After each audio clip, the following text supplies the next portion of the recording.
Hello and welcome back. Hopefully by now you've had a chance to work with your training plan a little bit and get used to some of the routines. One of the more important routines that we can incorporate into our training is foam rolling. But why foam roll at all? Well, check out this video right here. But in short, foam rolling reduces muscle tension to increase range of motion. It helps reduce soreness when used after running. And it helps increase blood flow when used as part of your warm-up. Lastly, foam rolling may also reduce the risk of injury. There is still some debate about when is the best time to foam roll, but I would try to do a little bit both before and after your run. If you had to choose though, I personally suggest before your run as part of your warm-up. But whenever you are the most compliant to do so, go ahead and do it. Or maybe when you might be needing a little bit more loosening up. If you just feel like you need to foam roll a little bit, anytime is good. Today, I want to walk you through a foam rolling routine as set out by RunDisney. In 2020, during the virtual conversions, all of those went virtual. RunDisney, in partnership with Advent Health, enclosed this card with a couple of the metal boxes that they were sending out. Rather than show you my personal routine, I thought I'd walk you through this guy right here. So if you participated in one of those virtual events in 2020, you may have one of these lying around somewhere. So follow along with me as I walk through this routine right here. Before we get started though, foam rolling can be intense, but it shouldn't really be painful. When you find those knots and spots that need some TLC, it should just feel like pressure and not pain. Keep breathing through it as you roll through those tougher spots, as that will help release some of those tight areas. Now, my foam rolling arsenal is pretty extensive, and while you can use a roller like this is the Trigger Point Therapy Grid, or you can use the Trigger Point MB5 Ball. This is one of my favorites.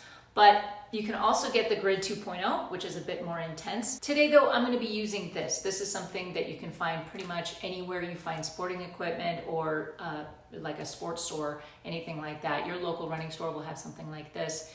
And it's also less expensive than the Trigger Point Therapy. I will leave a link in the description to my favorites, but this is, you can pretty much find anywhere and it's a great place to start. So I want to tell you a little bit what this actually says. Foam rolling for runners, slow stretches to keep you on track. Using a foam roller before and after you run can increase blood flow, release muscle tightness, helping you avoid strains and maintain proper form while exercising. Practice the following techniques slowly, and when you find a tender spot, roll back and forth until you feel it soften or release. Guys, I'm gonna go in order of what they give us here. So real quick, the long IT band stretch, deep glute roll, hip flexor roll, mid-thoracic lengthening, calf rolls, hamstring stretch, and the quad roll.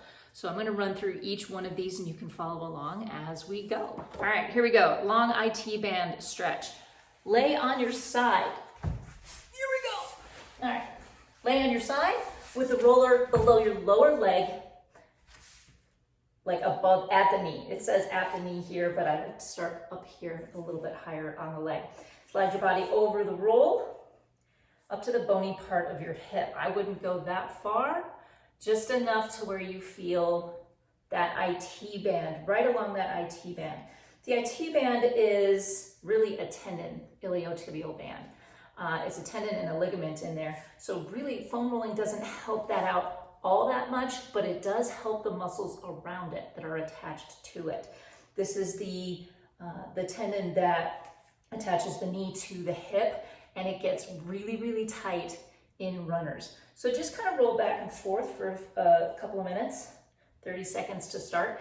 If you feel something a little tight, like right here, I feel it a little tighter, you can kind of spend some time there. If you want to intensify it, you can actually put your other leg on top and roll it that way.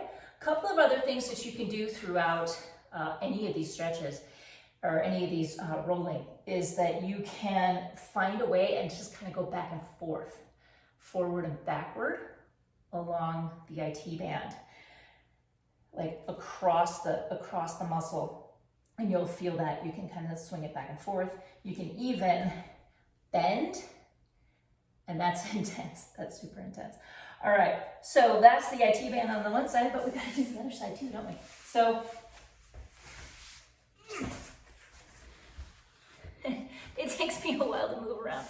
So we're gonna start it down by the knee here, and we're just gonna roll up.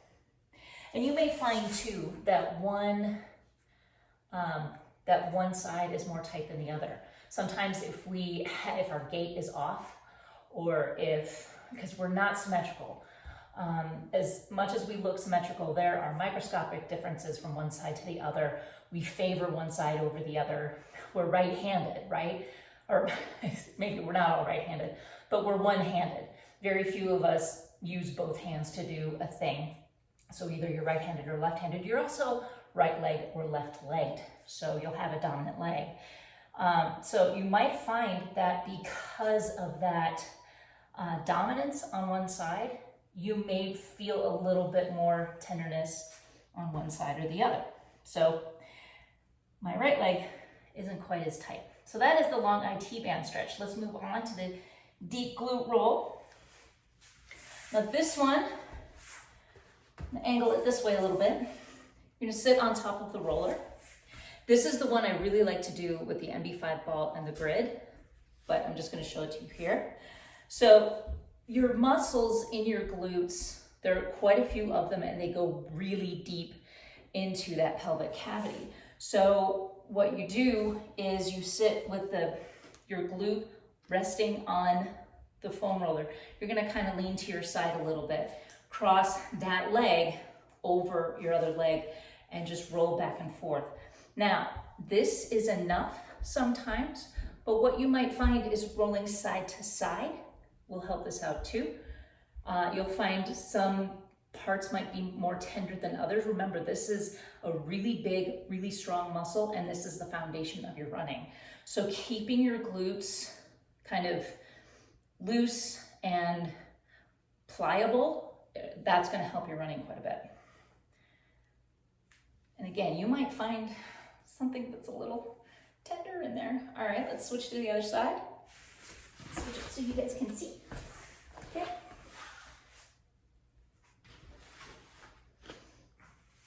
Now this is the glute that is always tight on me. So I spend a little bit more time over here than I do on the right side. Really spend time side to side, back and forth, up and down. The other thing you can do too is extend your leg and bring it in, and you'll feel a little bit more tension release there. You can also drop your knee to the side and pull it back up, and you'll kind of get into some of the deeper areas in the glute. Okay, then we have hip flexion roll. You're gonna lay sideways under your hip flexor. Now your hip flexor is this muscle here that extends from the top of your pelvic bone down to your quadricep. So this is the muscle that is responsible for pulling your leg up. Okay, so if you think high knees, that's the hip flexor that's doing that. So once you're down here, now this is a little tricky to see. You can get way up here on the hip, but if you really wanted to get into the hip flexor, you might lean a bit forward on your foam roller here. So you'll kind of notice, I'm trying to figure out how I can explain this to you. So when you're on the foam roller, see the seam that I have right here? This is pretty much where you want to be, but only on the other side. So kind of roll, and it's not a big move. It is a very small move, and you can go forward and back, and then up and down. And then maybe a little bit forward, because that hip flexor kind of comes around the front. It's kind of a big muscle that comes around the front. And you'll feel it. I'm feeling it right now. All right. So let's do the other side.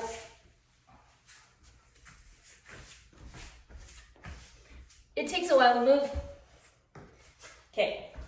Once again, I'm gonna get right on the seam here.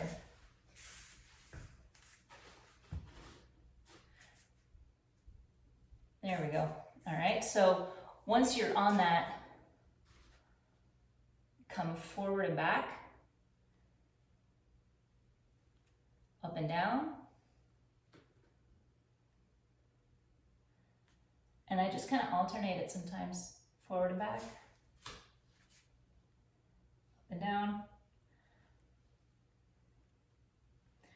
This is a good one to do both before and after your run.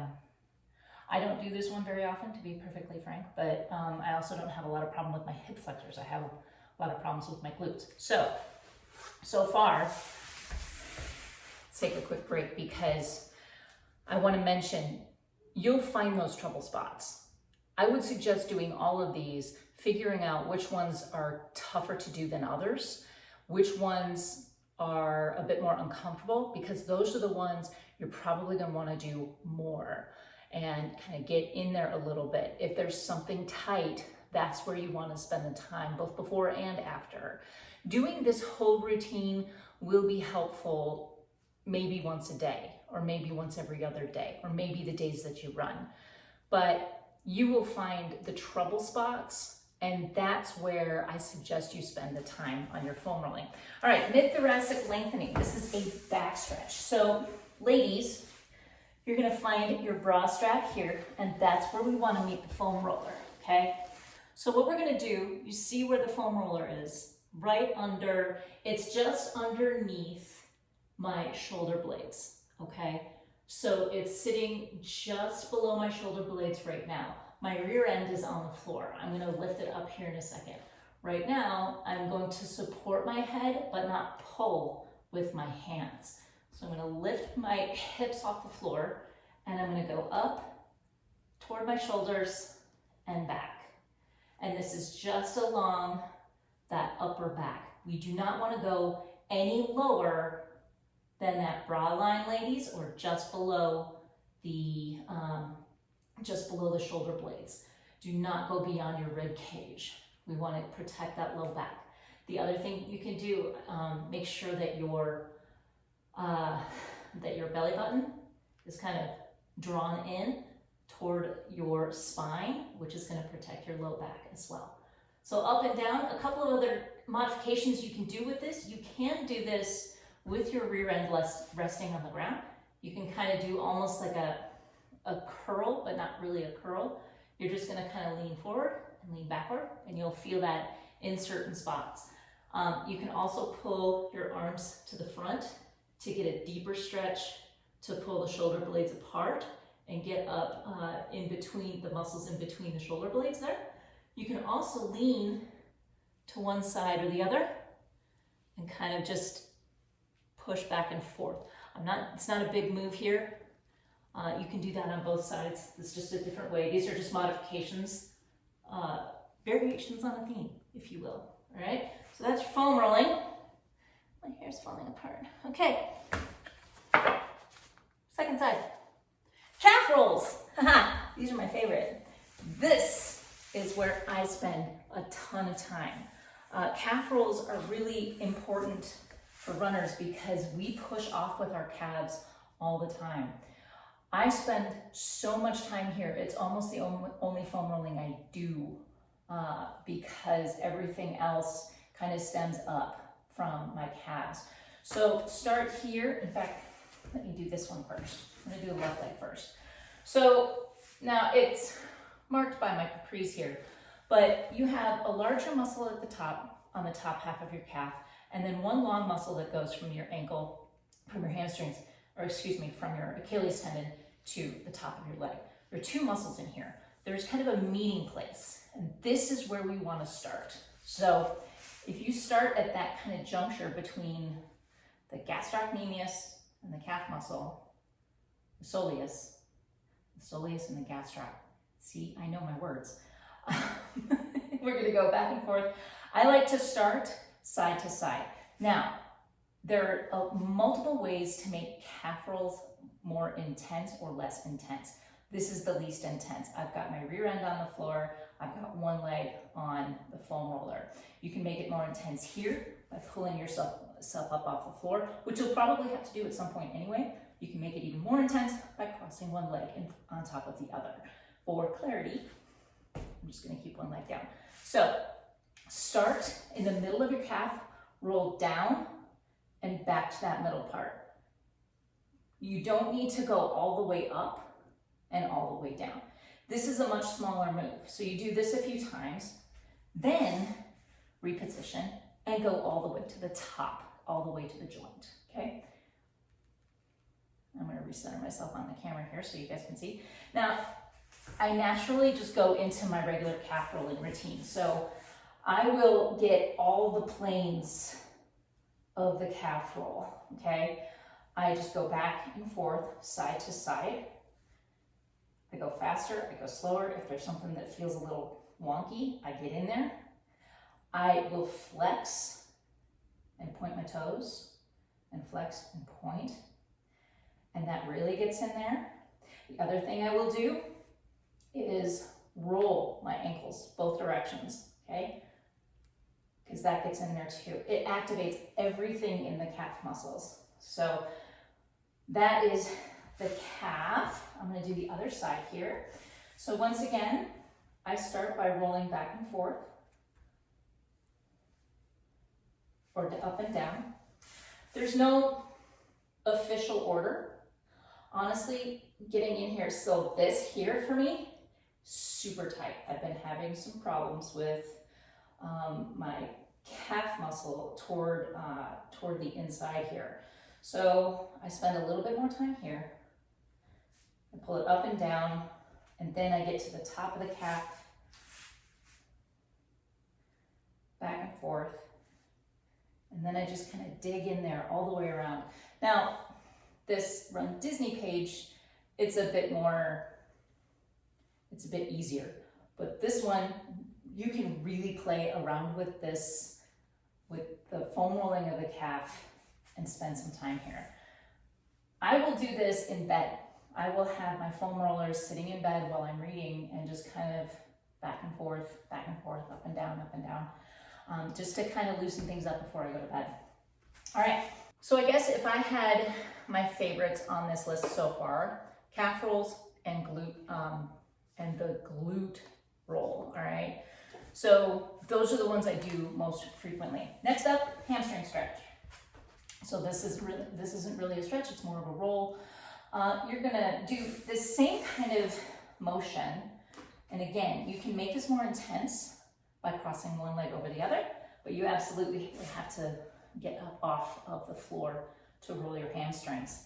So I like to kind of do the same thing I do with the calf roll, because you'll find that it's such a long muscle that you do need to kind of break it up into sections. You can roll from the bottom to the top and back down. Problem with rolling our hamstrings is that when we sit at an office desk all day, we're already lengthening our hamstrings. They don't need a lot of this. However, you might find that in the motion of running, you'll find different spots in your hamstrings will get a little tight. So I start on the lower half, but where I really need the work for me is up at the top half. And you'll kind of feel that up closer to your glute muscles. So just like with the calves, I will spend some time up and down, kind of digging into the different planes of the muscle and breaking up that fascia. All right, the other side. I'm gonna switch to the other side so you guys can see me. Okay, same deal. But I'm gonna move back so you guys can see the whole thing. All right, so up and down. Again, I do the lower half first. Back and forth, side to side. Another thing you can do with this too, just like with a lot of these other muscles, is you can kind of relax and stretch, and relax and stretch. That doesn't get quite as deep as some of the other ones do. I will show you when we do the last one what I mean by this. Work on the hamstrings up here on the top end. Again, this is kind of where you'll feel it more, all right? Where the hamstring muscles meet the pelvis bone. So yeah, all of this, and I'm not a doctor, you guys. I'm not a physical therapist, so y'all, seriously, like, don't at me with, well, that's really called that, okay? Yeah, I know. I do the best I can with what I got. All right, so this is your hamstring. One more on this particular card, and it's the quad roll. This is the one I do the least because I absolutely can't stand it. I'm being real with you guys, but this one is really important. The thing about the quads is that quad means 4. So there are 4 muscles on the top of your leg. There's a lot of intricacy here. You can spend a lot of time on quads. So I'm going to start with the basic quad roll that they have. Now, the tough part here is how to show you how to do this. So we're going to start down at the knee, and then I have this knee kind of out to the side. Just like with the hamstring and the calf, you can get down here and support your body. Here, let me show you the other side. You can support your body this way in kind of a tripod position, and that's fine. However, the other way you can do this to make it more intense is to cross one leg over the other, which I don't like at all. All right, you can do this 2 legs at a time, which is fine to start because you will feel that intensity in both legs. Make sure your toes are off the floor. Make sure you're protecting your low back by pulling your navel toward your spine. Don't let your backside like this. Try to keep everything in kind of a plank position. So you'll feel this. And again, if you notice, I do this like the bottom half first. And I just feel that. I feel all of that on the top end of that muscle. And then I'll scoot back a little bit more and concentrate on the upper side of the quad. Now this gets tougher because you start to run out of foam rolling room side to side unless you have one of those really long foam rollers. So let me get this more intense here. Now with the quad, I'm gonna do this leg first. I'm gonna do the right leg first. So again, starting at the bottom. No, I'm not. Changing my mind. So starting at the bottom down here, yes, you can do the bottom side first. And one of the things I learned in one of my workshops was you can try this and you can hate me and it's totally fine because it's not my fault. All right.